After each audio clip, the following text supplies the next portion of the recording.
पुणे के मैदान से कप्तान का बड़ा ऐलान, वनडे सीरीज में शतक लगाएंगे और टीम इंडिया को जिताएंगे। नमस्कार, आप देख रहे हैं हमारी ये खास पेशकश और मैं हूं राजीव मिश्रा। जो काम टेस्ट मैच में विराट कोहली नहीं कर पाए, जो काम T20 सीरीज में विराट कोहली नहीं कर पाए, वो काम अब वनडे सीरीज में करके दिखाएंगे, क्योंकि उनके साथ है उनका लकी चार्म, और लकी चार्म के साथ रहने से T20 सीरीज में विराट कोहली ने सबसे ज्यादा रन बनाए और अब बारी शतक लगाने की है। वनडे सीरीज से जुड़ी 5 अहम बातों से सबसे पहले आपको रूबरू करा देते हैं। वनडे सीरीज शुरू होगी 23 मार्च से पुणे के मैदान पर। ये 3 मैचों की वनडे सीरीज है, जहां पर पहला मुकाबला पुणे के मैदान पर खेला जाएगा।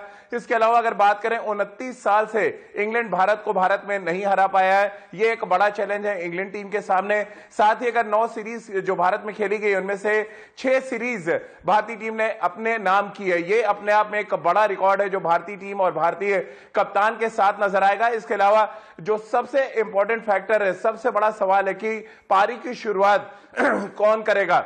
तो कप्तान ने ऐलान कर दिया प्रेस कॉन्फ्रेंस में कि रोहित शर्मा और शिखर धवन पारी की शुरुआत करेंगे, यानी कि शुभमन गिल और के राहुल जैसे बल्लेबाजों को वेट करना पड़ेगा। इसके अलावा बॉलिंग डिपार्टमेंट में क्या कुछ चेंजेस होंगे और भारतीय टीम इस मुकाबले में क्या एक बार फिर एक एक्स्ट्रा ऑप्शन यानी बॉलिंग ऑप्शन के साथ मैदान पर उतरेगी, इन सभी मुद्दों पर बातचीत करेंगे। हमारे साथ पूर्व सेलेक्टर सबा करीम और राजकुमार शर्मा जी होंगे। इनसे हम बातचीत का सिलसिला शुरू करें उससे पहले एक रिपोर्ट आपको दिखाते हैं। यह रिपोर्ट देखकर आप भी बहुत खुश हो जाएंगे, तमाम जो फैंस हमारे साथ जुड़े हुए हैं वो भी बहुत खुश हो जाएंगे, क्योंकि विराट का लकी चार्म पुणे पहुंच चुका है और हमने देखा अहमदाबाद के मैदान पर जब यह लकी चार्म पहुंचा तो विराट कोहली की किस्मत कैसे बदल गई। 3 अर्धशतक विराट कोहली ने लगाया अहमदाबाद के मैदान पर, और अब बारी पुणे के मैदान की है, जहां पर विराट कोहली शतक लगाएंगे और हिंदुस्तान को जीत दिलाएंगे, क्योंकि इस जीत का और शतक का इंतजार अब सभी को है।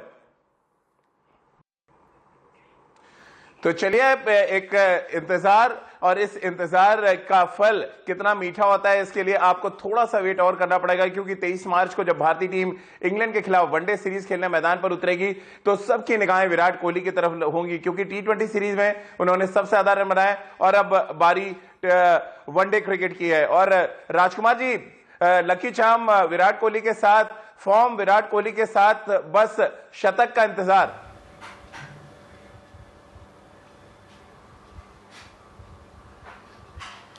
बिल्कुल राजीव, शानदार प्रदर्शन रहा उनका और बिल्कुल उनके लकी चार्म उनकी बिटिया उनके साथ थी और बहुत अच्छा रहा उनके लिए ये T20 सीरीज। और आशा करता हूं कि वनडे सीरीज भी उतनी ही शानदार रहने वाली है, क्योंकि अच्छी फॉर्म में दिखे हैं विराट। बहुत अच्छे से पहली बॉल से मिडल कर रहे हैं और जिस तरह की बल्लेबाजी कर रहे हैं, तो ज़रूर एक बड़ी पारी इज राउंड द कॉर्नर। और मुझे आशा है कि बहुत जल्दी वो 100 जिसका सभी को इंतजार है वो बहुत जल्दी आने वाला है।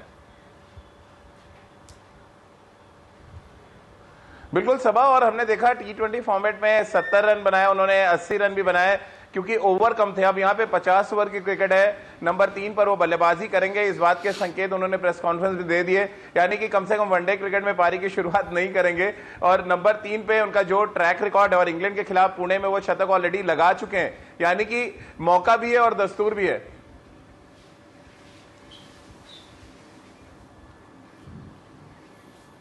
हाँ, जिस तरह के फॉर्म में है, जिस तरह से उनका बल्ला चल रहा है, टेम्परामेंट वाइज भी बहुत ज़्यादा कंट्रोल में नज़र आ रहे हैं इस समय, और ऐसे भी वनडे मैचेस में इतने सारे शतक को लगा चुके हैं, तो दिमाग में ये ज़रूर चल रहा होगा कि अगर कोई बल्लेबाज इतनी अच्छी बैटिंग कर रहा है, उसके बल्ले से रन्स आ रहे हैं, तो उसको एक बड़े स्कोर में कन्वर्ट करे। तो मुझे लगता है कुछ इसी प्रयास के साथ विराट कोहली मैदान में उतरेंगे।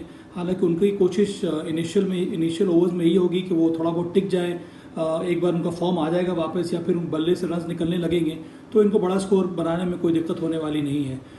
चाहे वो टारगेट सेट करना हो या फिर रन चेस करना हो, दोनों ही रूप में विराट कोहली शानदार प्लेयर हैं, और मुझे लगता है कि ये इंतज़ार की घड़ी उनके लिए भी बहुत जल्दी ख़त्म होने वाली है और हम जैसे क्रिकेट फैंस के लिए बहुत जल्दी ख़त्म होने वाली है।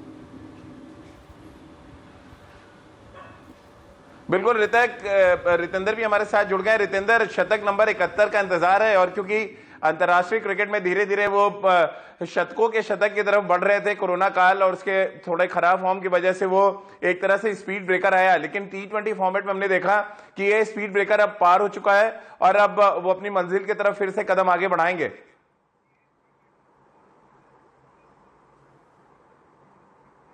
जी राजीव, आपने बिल्कुल सही कहा। कुछ दिन पहले जब हम ऑस्ट्रेलिया दौरे पे थे, बातचीत यही हो रही थी शायद विराट अपनी बड़ी फॉर्म में नहीं है, लेकिन अगर हम हाल की बात करते हैं, पिछले जैसे दिन घटे हैं वहां पे विराट कोहली ने बड़ी फॉर्म पकड़ी है। और जब चैंपियन प्लेयर ऐसी फॉर्म पकड़ता है तो प्रतिद्वंदियों के लिए बहुत खतरनाक हो जाता है, जो विराट ने दिखाया है पिछली सीरीज में। जी हां, अब हम सब इंतजार कर रहे हैं, एक और सैकड़ा आएगा। और जैसे उन्होंने T20 में ओपन किया है, वनडे क्रिकेट में शायद अभी नहीं करेंगे, लेकिन ये मेरी सोच है। आउट ऑफ बॉक्स जैसे उन्होंने T20 में सोचा, ओपन किया, अगर वो वनडे में राजीव ओपन करते हैं कभी भी, ये ऐसे प्लेयर हैं जो 200 रन भी बना सकते हैं 50 ओवर में खुद के। तो जी हां, हो सकता है ऐसा दिन भी कभी आए।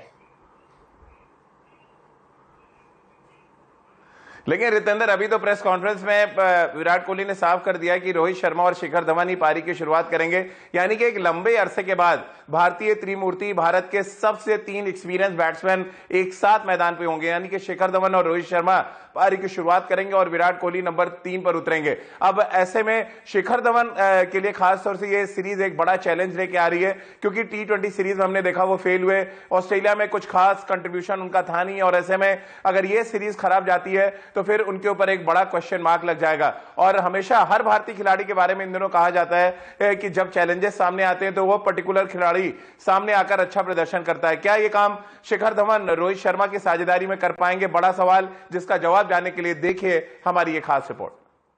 बहुत ज्यादा चैलेंजेस इस समय भारतीय ओपनर्स के सामने देखने को मिल रहे हैं। हमने देखा टेस्ट मैचेस में शुभमन गिल, रोहित शर्मा ने पारी की शुरुआत की, फिर T20 मैचेस में लगभग हर मैच में भारतीय ओपनर्स बदले गए, और अब वनडे सीरीज की बारी, जहां पर सबसे एक्सपीरियंस जोड़ी मैदान पर आपको बल्लेबाजी करती नजर आएगी।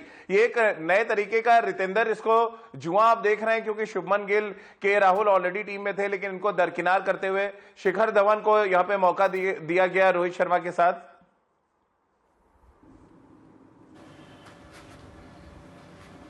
जी राजीव, बिल्कुल, हम सब जानते हैं शिखर धवन चैंपियन प्लेयर हैं, मैच विनर हैं, बहुत से मैचेस भारतीय टीम को जिताए हैं। लेकिन अगर हम हाल की बात करते हैं, फॉर्म से जूझ रहे हैं, और जैसे ये यंगस्टर्स की फोर्स पीछे लगी हुई है, सब लोग अब भारतीय टीम में खेलना चाहते हैं, इतना अच्छा कर रहे हैं, ओपनर्स बहुत अब इन द फ्रिंजेस हैं। तो जी हां, शिखर धवन पे प्रेशर है, लेकिन मुझे पूरा भरोसा है, जिस तरह के क्रिकेटर हैं, जो टैलेंट है, जो महारत वो रखते हैं, इस सीरीज में वो जरूर अपना सिक्का जमाएंगे।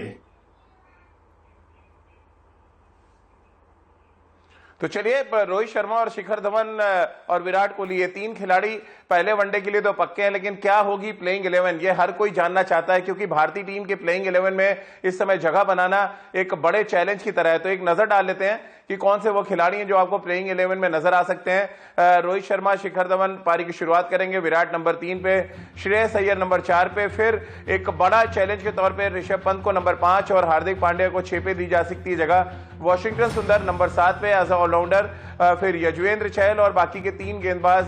अगर हम तेज गेंदबाजों की बात करें, भुवनेश्वर कुमार, शार्दुल ठाकुर और नटराजन, ये प्लेइंग 11 हो सकती है, संभावित प्लेइंग 11 है जो हम आपको दिखा रहे हैं, और हमेशा की तरह हम कोशिश करते हैं कि सही आपको प्लेइंग 11 यहां पे दिखाई जाए। लेकिन राजकुमार जी, सूर्य कुमार यादव जैसे बल्लेबाज को ड्रॉप करना कितना मुश्किल होगा कप्तान के लिए?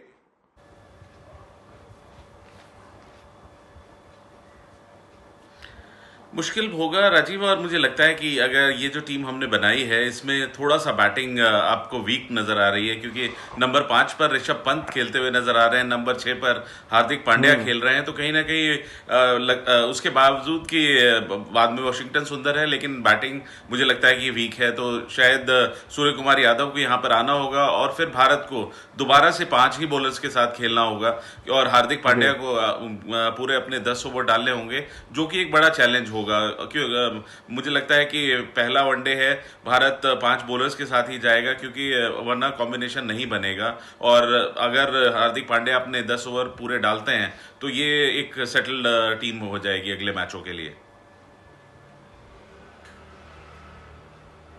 सब आप राजकुमार जी की बात से सहमत हैं? बैटिंग थोड़ी वीक लग रही है, आप बॉलिंग को थोड़ा वीक करेंगे यहाँ पे, कैसे आप देखते हैं, कैसे आप इंट्रोड्यूस करेंगे सूर्य कुमार यादव को वनडे टीम में?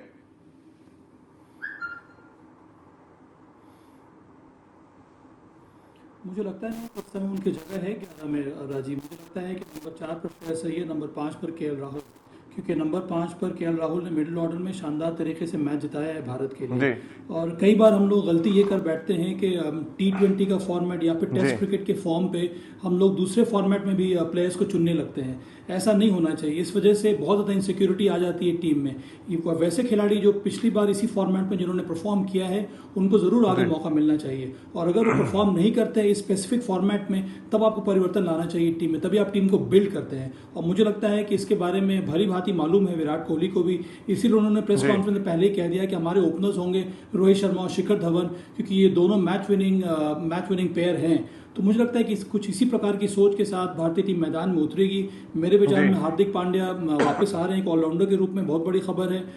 3 पेस बॉलर्स और 2 स्पिनर के साथ भारत को मैदान में उतरना चाहिए। भारत एक स्ट्रांग टीम है, जिस प्रकार से हमने T20 लास्ट वाले मैच में एक कम बल्लेबाज के साथ और एक एक्स्ट्रा बॉलर के साथ मैदान मारा था, कुछ उसी प्रकार से भारतीय टीम यहाँ पर भी तैयारी करके उतरेगी। और मुझे हमेशा लगता है कि अगर आप ज़्यादा रिस्पॉन्सिबिलिटी देंगे अपने बल्लेबाजों के ऊपर तो और ज़्यादा अच्छा परफॉर्म वो करते हैं। जी राजकुमार जी, चलते चलते हमने देखा जो विराट कोहली कप्तान बने तो यजुवेंद्र चहल और कुलदीप यादव की जोड़ी ने बहुत ज्यादा मैचेस जिताए भारतीय टीम को। अब सडनली विराट का इंटरेस्ट खत्म हुआ दोनों रेस स्पिनर से। अब उनकी कोशिश ये है कि एक ऐसा स्पिनर लाया जाए जो बैटिंग भी नीचे कर ले। क्या कोई ऐसे चांसेस आप देख रहे हैं कि ये दोनों गेंदबाज एक बार फिर साथ खेल पाए, कुलदीप यादव और यजुवेंद्र चहल?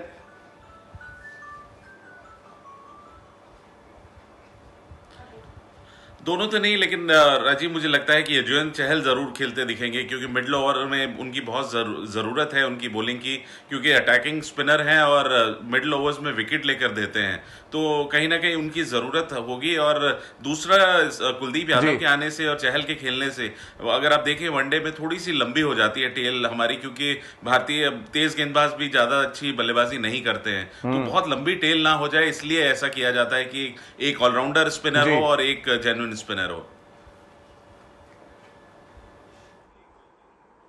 चलिए, बहुत बहुत शुक्रिया राजकुमार जी आपका, सबा और रितेंद्र आपका भी हमारे साथ जुड़ने के लिए। तो इस उम्मीद के साथ कि टेस्ट क्रिकेट में जैसे भारतीय टीम ने इंग्लैंड को पटकनी दी, T20 फॉर्मेट में हमने इंग्लैंड को चारों खाने चित किया, वनडे सीरीज में भी कुछ ऐसे ही करते नजर आएंगे। हमारे इस खास पेशकश में फिलहाल इतना ही।